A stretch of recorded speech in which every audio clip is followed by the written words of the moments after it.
अक्रूर आए, बाबा नंद ने, यशोदा ने खूब स्वागत किया, अतिथि पधारे हैं। रात्रि का समय था, भोजन का समय चल रहा था। भोजन के समय नंद और यशोदा दोनों भोजन परोस रहे थे। अक्रूर जी भोजन पाते हैं। भोजन पाने के बाद नंद बाबा ने पूछा अक्रूर जी से, आपके आने का उद्देश्य, कारण क्या है? अक्रूर ने बताया, हे बाबा नंद, कंस महाराज का आदेश है। महाराज कंस दुनिया के, पृथ्वी के जितने भी बड़े बड़े योद्धा हैं सबको बुला करके एक साथ सबका मिलन कराना चाह रहे हैं। और वो चाहते हैं कि इस मिलन में आपके पुत्र कृष्ण और बलराम, इन दोनों को भी भेजा जाए। यशोदा मैया खंबे के पीछे खड़ी थी। हाथ में एक पात्र था पानी का, जल का। और जैसे ये बात सुनी कि अक्रूर आया है, किसको ले जाने के लिए? कृष्ण को ले जाने के लिए, तो मैया के हाथ का जो बर्तन है, जो पात्र है, वो नीचे गिर गया। और माता यशोदा अपने हृदय के बांध को बांध ना पाई, रोक ना पाई। भागती रोती रोती मैया अपने कक्ष में चली गई। कृष्ण खेल के वापस आए। कृष्ण ने देखा आज पहली बार मैं आया और मैया दरवाजे पे खड़ी ना मिली। पूरे दिन मैया रास्ता देखती थी कि संध्या हो गई, धूल उड़ने लगी, कान्हा आ रहा होगा, कान्हा आ रहा होगा। आज मैया नहीं थी दरवाजे पर। भागते भागते कनी, अरे बाबा मैया कहाँ चली गई आज? बाबा ने कहा, लाला तेरी मैया कक्ष में बैठी है, सैया पर सोई है। ये कोई सोने का समय मैया का? क्या हो गया? स्वास्थ्य तो ठीक है। बोले लाला तू जा करके पूछ ले। भागे भागे कृष्ण गए। माता यशोदा सैया पर पड़ी पड़ी रो रही थी। कृष्ण ने जाके मैया को, अरे मैया तू काय को रो रही है? तेरा इतना सुंदर लाला है, इतना प्रेम करने वाला पुत्र है, फिर काय को रोती है? मैया यशोदा ने कहा कि तू जानता है ना अक्रूर क्यों आया है, और तू इसलिए मुझे अपनी चिकनी चुपड़ी बातों में फंसाने की कोशिश कर रहा है। पर हे कृष्ण कन्हैया, तू नहीं जानता लाला, यशोदा मैया तेरे बगैर एक पल भी नहीं रह सकती। अक्रूर कहता है कि तुझको मथुरा लेकर के जाएगा। कृष्ण, ये ब्रज एक पल भी तेरे बगैर जी नहीं सकता, ये ब्रज कैसे जिएगा? ठाकुर जी ने कहा, मैया तू तो ऐसी बात कर रही है जैसे मैं कभी आऊंगा ही नहीं क्या? अरे आज जा रहा हूं, परसों वापस आ जाऊंगा। कल का उत्सव मेला देख करके मथुरा भी देखाऊंगा। मथुरा में सुना बड़े अच्छे अच्छे लोग रहते, बड़े पैसा वाले लोग रहते। अब मैया तू ही तो कहती है कन्हैया तो को बड़ो है कि या ब्रज को राजा बननो है, ब्रज को संभालनो है। अब मैया या ब्रज में ही रहो तो मैं ना तो पढ़नो सीखो, ना मैं कहीं ते मिलनो सीखो, या ब्रज में रह के तो मैया मैंने चोरी करवी सीखी है। अब ने क्या ब्रज ते बाहर जाऊंगो, बाहर के लोगन को देखूंगो तो कुछ गुण आएंगे। ओ मैया तू काहे को रो रही है? कौन सी बड़ी बात है? मैया परसों वापस आ जाऊंगी। यशोदा मैया जानती है, माँ का हृदय ना तो पता है कि ये कह रहा है परसों वापस आ जाऊंगा, पर माता का मन कहता है कि यशोदा आखिरी बार अपने लाला को जितना निहार सकती है निहार ले, उसके बाद ये दिन वापस आए ना आए पता नहीं। माखन निकाल के लाई यशोदा मैया अपने हाथों से और लाला को खिलाया। ये आखिरी बार था जब कृष्ण ने माखन खाया। क्योंकि ब्रज से बाहर ठाकुर जी कभी माखन नहीं पाते, ब्रज में माखन पाते हैं। यशोदा माखन पवाती जाती है और रोती जाती है, कृष्ण आंसू पोंछते जाते, समझाते। पूरी रात यशोदा मैया सोई नहीं, पूरा ब्रज रात्रि को सोया नहीं। सारा ब्रज, ब्रज के लोग, यहाँ तक कि गैया, पशु पक्षी सब नंद महल के दरवाजे के बाहर खड़े हो गए। हम कृष्ण को नहीं जाने देंगे, हम नहीं जाने देंगे। आज श्री कृष्ण निकुंज में गए। वृंदा, ठाकुर जी की एक सखी है ब्रज की, वृंदा देवी। उनका काम होता है राधा कृष्ण को मिलवाना। वो सेज सजाती हैं, सैया सजाती हैं। कृष्ण भागे भागे गए वृंदा को जाके बोले जल्दी करना, आज तूने कोई तैयारी नहीं करी। पूरा वृंदा विपिन एकदम उजड़ा उजड़ा, ना कोई पुष्प बिछाए हैं, ना सैया सजाई है। क्या कर रही है तू? श्री राधा रानी बरसाने से निकल चुकी है, पहुंचने वाली होंगी। वृंदा ने हंसते हुए कहा, निकल तो मथुरा से अक्रूर भी चुका है, जानते हो ना आप। कृष्ण ने कहा क्या कह रही है तू? वृंदा कहती है सब जानते हुए अनजाने बन रहे हो क्या? तुम जानते नहीं कि अक्रूर क्यों आया है? कृष्ण कहते तू इधर उधर की बात छोड़, तू आज वन को सजा, तो श्री राधा पहुंचने वाली है। वृंदा पूछती है कौन सी सैया सजाऊं? कांटों की सेज सजाऊं? क्योंकि जो तुम करने जा रहे हो उसके बाद तो ये वृंदावन कांटों की सैया जैसा ही लगेगा।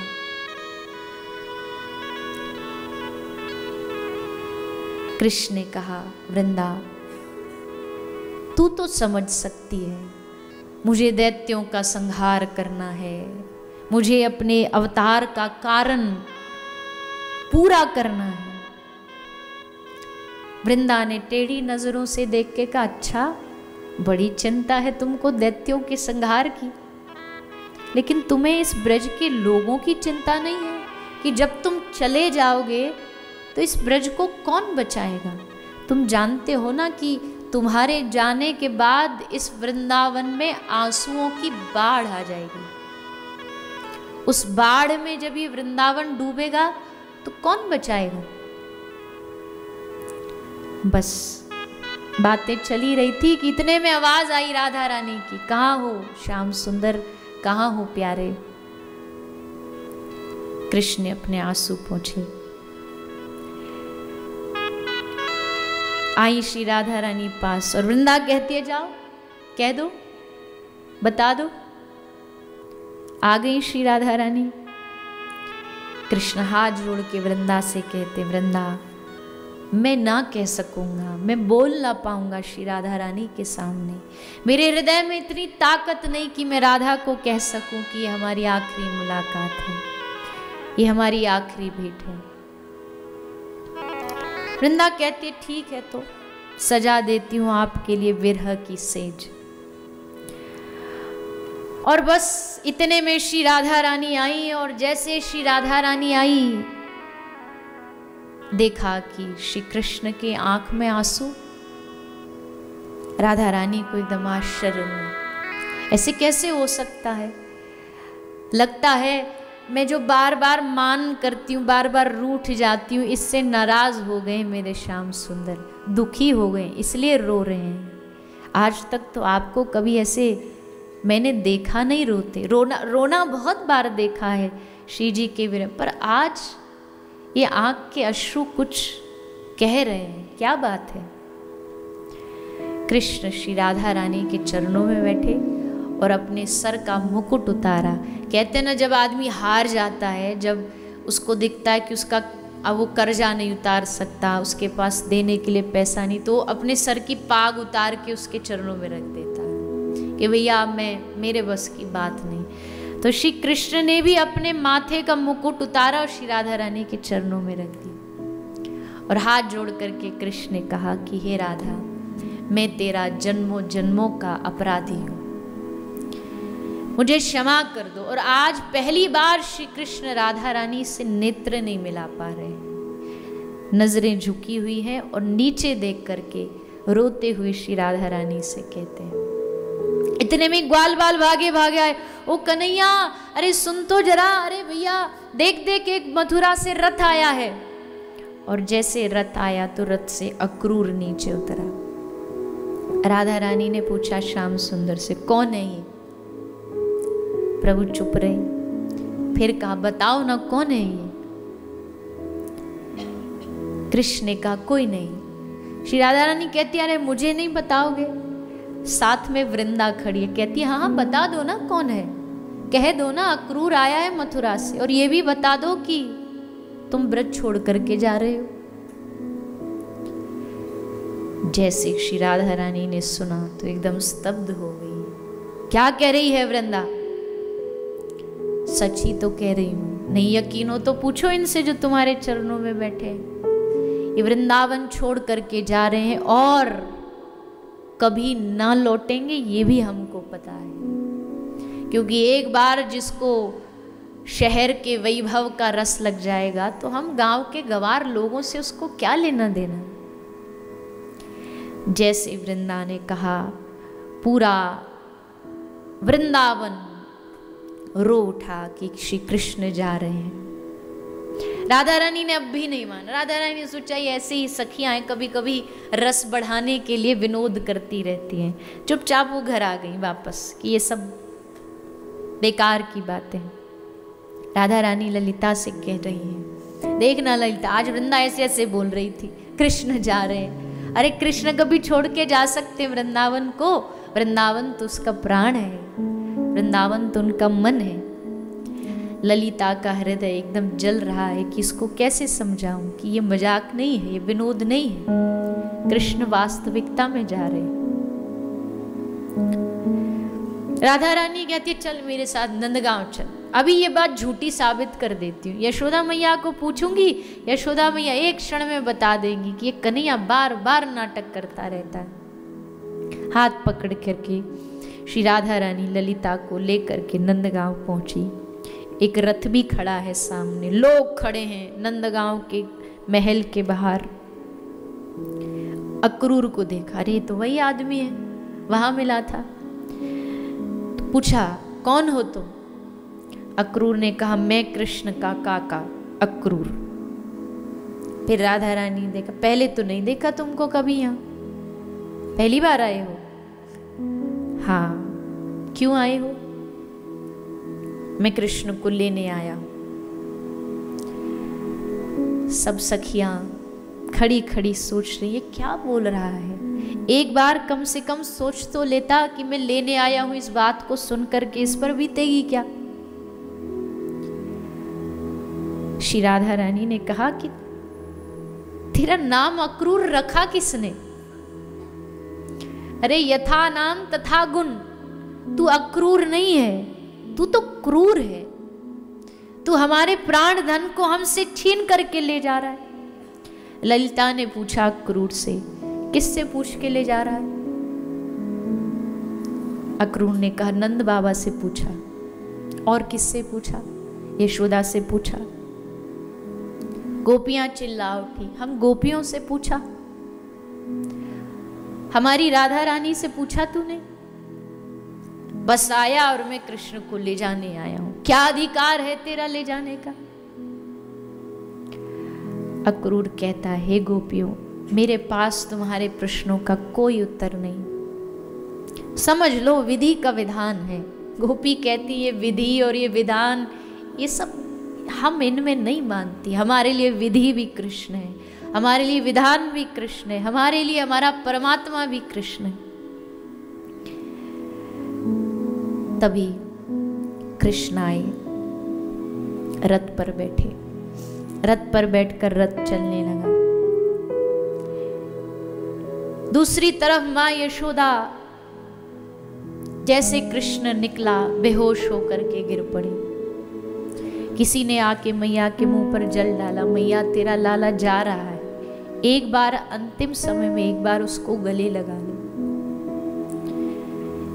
उठी यशोदा, भागी आई, दौड़ी आई और आकर के श्री कृष्ण को, कृष्ण ने देखा दौड़ती दौड़ती रथ के पीछे मैया आ रही। कृष्ण भी भागे, रथ से नीचे उतरे और जाकर के मैया को गले से लगाए, हृदय से लगाए और हाथ जोड़ करके यशोदा कहती है, कृष्ण जाने से पहले एक प्रार्थना है। अरे मैया तू कैसी बात कर रही, तू प्रार्थना नहीं तू आज्ञा कर। यशोदा बोली, कृष्ण जब अक्रूर आया और जब उसने कहा कि वो ले जाने आया है, तो उसने एक बात और बोली जो मैंने कल तुझे बताई नहीं, पर अक्रूर कह रहा था कि तू मेरा बेटा नहीं है, तू देवकी का बेटा है। तेरे माता पिता वसुदेव देवकी है। हाथ जोड़ करके आज ये यशोदा तुझसे क्षमा मांगती है, क्योंकि ये बात अब तक तो तू भी जान गया होगा कि तू देवकी का बेटा है, लेकिन मैंने कई बार तुझे डांटा, कई बार उखल से बांधा। कहीं तेरे मन में ये ना आ जाए कि ये मेरी असल माँ नहीं थी, इसलिए मेरे ऊपर इतनी प्रताड़ना करी। कन्हैया, मैंने कभी नहीं चाहा कि मैं तुझे कष्ट दूं, हो सके तो अपनी इस यशोदा को माफ कर दे। कन्हैया ने कहा, माता तू क्या कह रही है? मैया तू मेरा प्राण है, तू बात करती है क्षमा कर दे। मेरी क्या औकात कि मैं यशोदा को क्षमा करूं? तू मेरी माँ थी, तू मेरी माँ है और तू ही मेरी माँ रही। लोग कुछ भी कहे, दुनिया कुछ भी कहे, पर मैं यशोदा नंदन हूं, मैं यशोदा का ही लाला। कहकर रथ आगे बढ़ा और बीच रास्ते में गोपियां रथ रोक करके खड़ी हो गई। गोपियां खड़ी हैं, कृष्ण नीचे उतरे। क्या हुआ?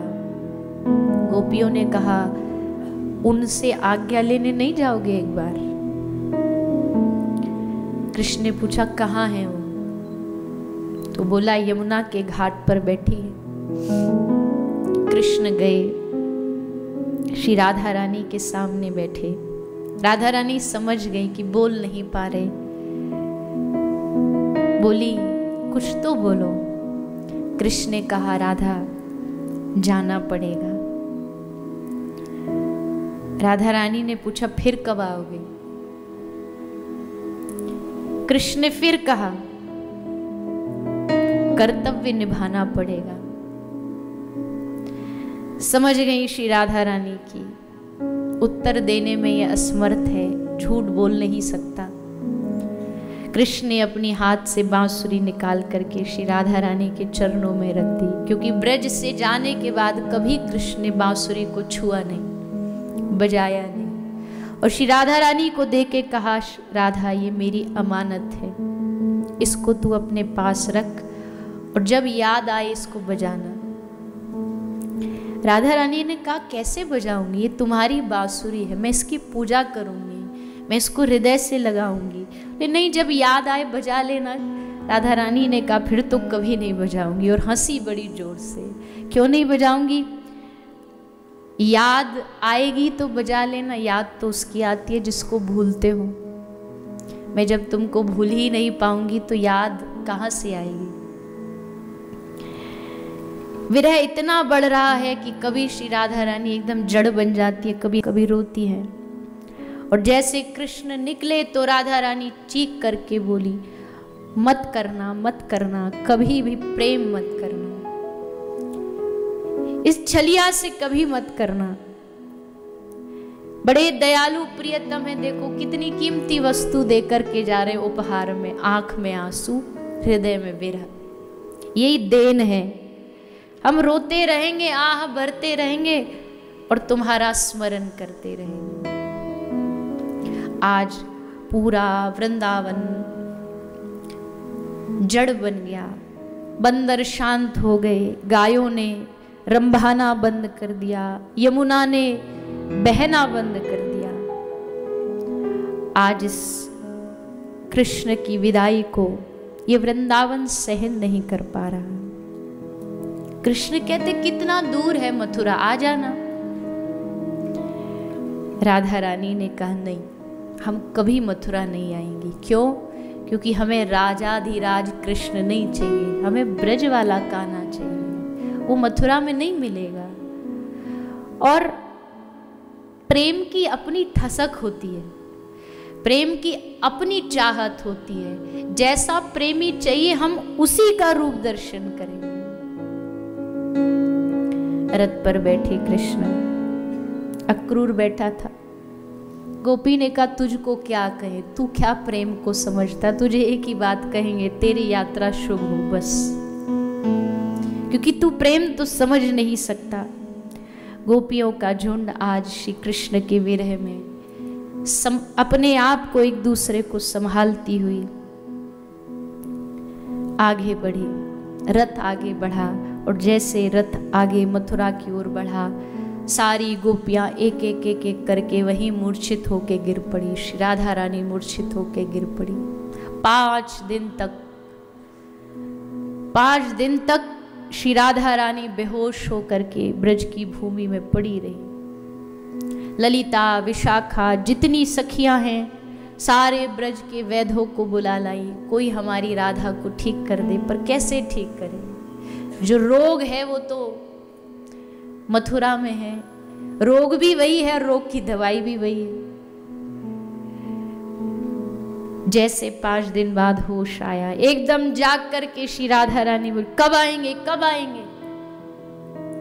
किसी सखी ने कहा सुना है, तसल्ली देने के लिए, सुना है कृष्ण आ जा रहे हैं। और जैसे राधा रानी ने सुना, आज दौड़ी नंद महल की ओर। वहां एक तरफ यशोदा, राधा रानी को देखा तो मन को तसल्ली मिली। क्या कर रही हो मैया? यशोदा कह रही सुबह से माखन निकाल रही हूँ। क्यों? आज सुबह सुबह मैंने देखा था जब जगी थी, दरवाजे पर बाहर दीवार पर एक कौआ काव काव कर रहा था। कहते कौआ बोलता है तो कोई आता है, हमारे घर में तो एक ही आने वाला कृष्ण, वो वापस आ रहा होगा। और जैसे ये बात चली रही थी कि धूल उड़ती हुई आई रथ से। रथ आके रुका तो मथुरा में कृष्ण और बलराम को छोड़ करके नंद बाबा वापस आए। रथ से नंद बाबा नीचे उतरे, सब भागे, कन्हैया आ गया, कन्हैया आ गया, अरे लाला आ गया, देखो बाबा वापस ले आए। सब भागे, सब दौड़े। जैसे नंद उतरे, यशोदा ने पूछा कन्हैया कहाँ है? मौन रहे बाबा, मौन होकर के चुपचाप भीतर जा रहे हैं। यशोदा अब भी नहीं मान रही। यशोदा कहती मैं जानती हूँ उस नटखट को, आके कहीं कमरा में छुप गया होगा, कक्ष में छुप गया होगा मैया को सताने के लिए। अभी अभी माखन निकालूंगी, देखना कैसे महक को सूंघते भागा भागा आएगा, दौड़ा दौड़ा आएगा। अभी स्नान करो, पात्र लिया, बर्तन लिया, स्नान की तैयारी कर दी। लेकिन तब बाबा आए और हाथ पकड़ के यशोदा को कहा कि यशोदा, कन्हैया वापस नहीं आया। चारों ओर यशोदा की आंखों के सामने अंधेरा छा गया। श्री राधा रानी वहीं खड़ी थी, मूर्छित हो गई। एक ही आशा बची थी कि जब कृष्ण आएंगे, जब बाबा आएंगे तो उनके साथ में अपने साथ कृष्ण को लेकर के आएंगे। यशोदा धैर्य नहीं बांध पाई, नंद बाबा को सुनाने लगी उल्टा सीधा, अरे कैसे पिता हो तुम, कैसे अपने लाला को छोड़ाए? क्या तुमने सुना नहीं अपने पुत्र के विरह में महाराज दशरथ ने प्राण त्याग दिए थे? तुम कैसे जीवित हो अभी तक? नंद बाबा ने कहा यशोदा जानती है क्यों जीवित हूँ? क्योंकि कृष्ण ने मुझसे वादा किया है कि बाबा एक दिन मैं वृंदावन जरूर आऊंगा, और जब आएगा वो यशोदा तो ढूंढेगा कि मैया कहाँ है, बाबा कहाँ है, गोपी कहाँ है। और अगर हमको जिंदा ना देखा तो सोच हमारे लाला पे कितना कष्ट होगा। इसलिए यशोदा हमको जीना पड़ेगा, अपने लाला के लिए जीना पड़ेगा, उसके इंतजार के लिए हमको जीना पड़ेगा, आशा रखनी पड़ेगी। अब ये ब्रज ब्रज नहीं रहा। यहाँ जो आनंद बरसता था, यहाँ जो हर रोज प्रातः होते ही प्रेम की वर्षा होती थी, कृष्ण के जाते ही ये वृंदावन निष्प्राण हो गया, सूख